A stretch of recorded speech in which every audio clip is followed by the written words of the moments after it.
Hello everyone, welcome to the VOC English news program.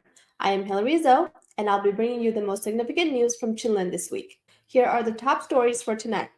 CNF calls for unity in the revolution. The Chin National Front, CNF, has urged all revolutionary groups to set aside ethnic, regional, factional, and party-based differences. CNF emphasizes that a united front is crucial in resisting the oppressive military regime and achieving a federal democratic future. Military regime reaffirms commitment to NCA despite ongoing clashes.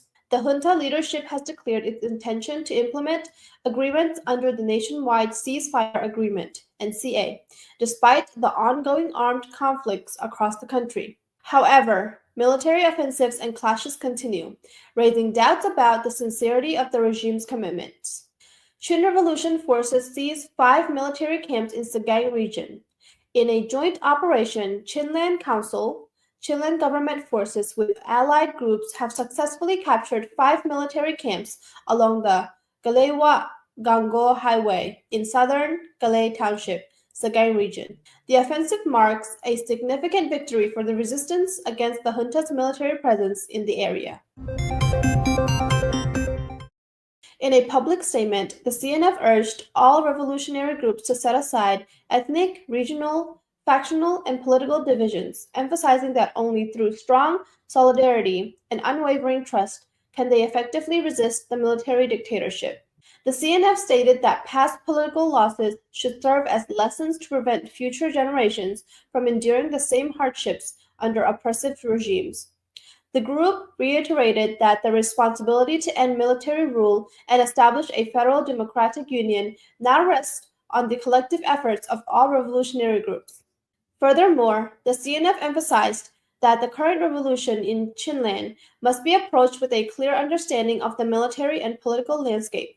It urged resistance forces to fight together as a united front, ensuring that no group acts solely based on ethnicity, region, or party affiliations. The statement also reaffirmed the CNF's commitment to the resistance, despite the junta's continued political manipulations and military offensives. The group pledged to fight alongside its allies until Chinland is free of junta forces and until the military dictatorship is entirely dismantled across the country. Additionally, the CNF reaffirmed its support for the 2023 Chinland Constitution, which establishes the Chinland Council, Chinland Government, Chinland Interim Parliament, and Judiciary. The group declared that it will continue working towards a federal democratic union, ensuring self-determination and autonomy as outlined in the 1947 Banglong Agreement. As part of its commitment to the revolution, the CNF paid tribute to fallen heroes who sacrificed their lives for the cause, as well as those who have been wounded in the battle. The group also expressed deep sympathy for the suffering civilians impacted by the military junta's brutality. Historically, Chin National Day was established after the Chin Affairs Council held a conference in October 1951, officially designating February 20th as a day of unity and self-determination. The date marks the historic 1948 Chinland Conference, where over 5,000 Chin people gathered in Falam to reject autocratic rule and demand democratic governance.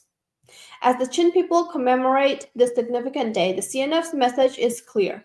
Unity, trust, and determination are essential in the fight for a free and democratic future.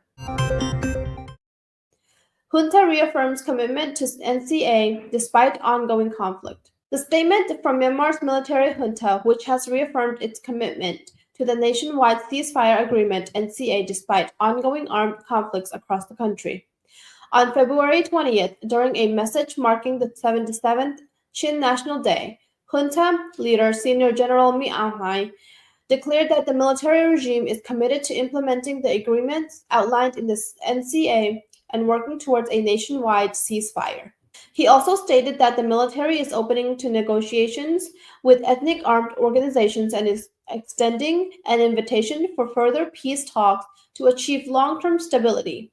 However, this declaration has been met with skepticism from analysts and ethnic armed groups.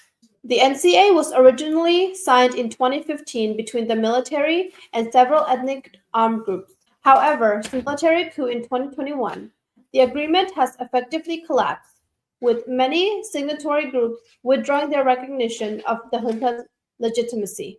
In October 2023, CNF, KNU, and ABSDF officially denounced the NCA, stating that it was no longer relevant due to the military's breach of agreements and continued offensive operations against resistance forces.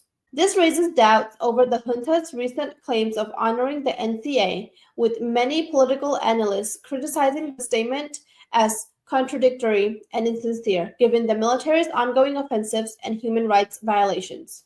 As of now, nearly 80% of Chin state is reportedly under the control of Chin resistance forces, with the military junta's presence significantly reduced. The regime now holds only a few military bases in Hakka, Didim, Palam, and Tantlang, while the majority of Chinland is under resistance control. The Chinland Council and Chinland government have also announced their goal to completely remove the junta's presence from Chinland by 2025, marking a significant step toward self-governance and federal democracy. As the situation continues to unfold, we will bring you more updates on the ground realities of the conflict and the future of peace efforts in Myanmar. Chinland Council urges unity amid internal clashes. The statement can urgently call for unity and peace from Chinland Council, which has strongly condemned internal clashes among Chin resistance groups. On February 17th, the Chinland Council issued a statement warning against any form of territorial disputes or power struggles within Chinland, emphasizing that strength should come from unity, not division. This statement comes amid ongoing clashes between the Moralan Defense Forces, MDF, and CDF Lautu, both members of Chin resistance forces. The Chinland Council has clarified that this is a localized conflict between the two groups and reaffirmed that the Council itself has not participated in or supported any military engagements between Chin ethnic groups. The Chinland Council emphasized its dedication to ending internal disputes through dialogue and reconciliation, rather than through armed confrontations. It urged all Chin groups to prioritize national unity and peaceful negotiations over violence and bloodshed.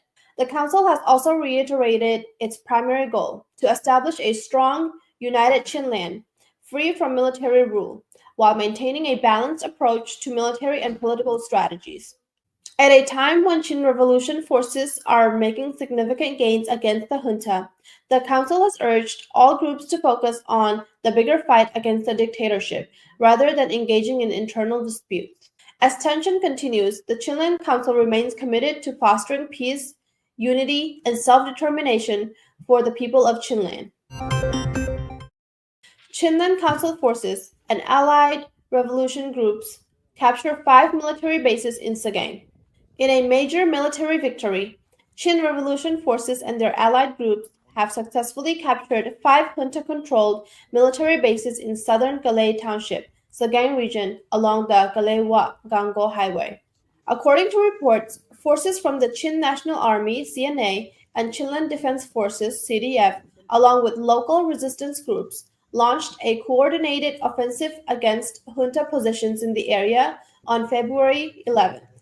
On February 12th, after intense fighting, resistance forces successfully overran a heavily fortified junta outpost near the Manipur River Bridge, a key strategic location.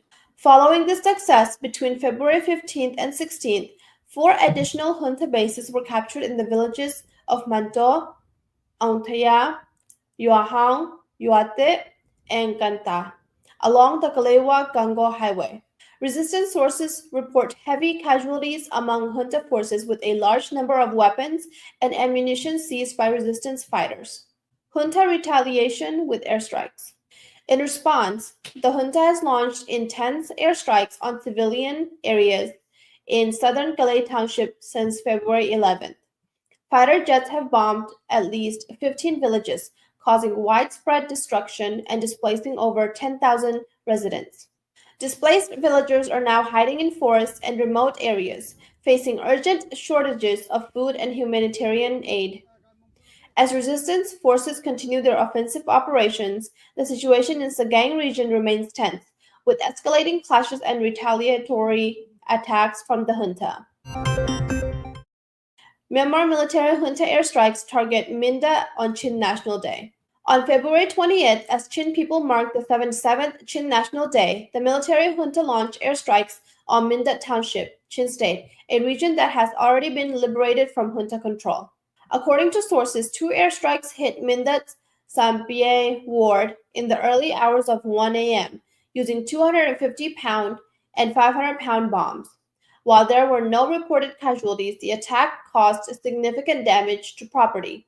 Mindat, located in southern Chin State, was fully liberated from junta control on December 21, 2024, by Chin resistance forces, including Chinland Defense Force Mindat, CDF Mindat, and Chin National Front, CNF, and the Arakan Army, AA. Since then, CDF Mindat has been leading reconstruction efforts, restoring the town's infrastructure and assisting displaced civilians in returning to their homes. Reports indicate that some residents who fled during military offensives on February 11th have started returning, but only a small number have been able to resettle due to ongoing security concerns. A symbolic attack on Chinland's resilience. The airstrike on Chin National Day is seen as a deliberate act of intimidation by the junta, targeting a region where resistance forces have successfully repelled military control. Despite this, Mindat remains under the full control of Chin resistance forces, and local defense groups have vowed to continue rebuilding the town and ensuring the safety of returning civilians. As the conflict escalates, Chinland's resistance movement remains committed to its fight for freedom and self-determination. Junta forcibly deploying conscripts from Galay to front lines. Reports from Galay Township, Sagaing region, indicate that the military junta is forcibly deploying young conscripts to frontline battles, including conflict zones in Sagaing and Chin State. These individuals were previously arrested under the conscription law, subjected to military training, and are now being sent to the front lines. Forced military training and deployment. According to local sources, young men arrested under the junta's mandatory military service law were sent to a military training camp in Sakanji village, Galay Township. After undergoing 3 months of military training, they are now being deployed to active conflict areas including Sagaing, Chin State, and the coastal battlefronts of Rakhine. Families forced to say goodbye at Galay Airfield. In recent days, families of these forcibly recruited soldiers were seen weeping at Galay Airfield as their loved ones were transferred to the front lines. A local resident described the heartbreaking scenes, stating families were crying as they bid farewell to their sons, knowing they were being sent to war against their will. Growing number of forced recruits. According to local resistance leaders in Galay, nearly 200 young men have already been arrested and forced into military service under the junta's conscription law. The number is expected to rise as arrests and forced recruitment continue in the region. The junta's desperate push for manpower comes amid heavy battlefield losses, with increasing defections and resistance victories across the country. As the situation unfolds, we will continue to bring you the latest updates on Myanmar's conscription crisis and ongoing resistance efforts. Thank you for tuning into the English VOC Weekly News Program. We'll be back with more updates next week.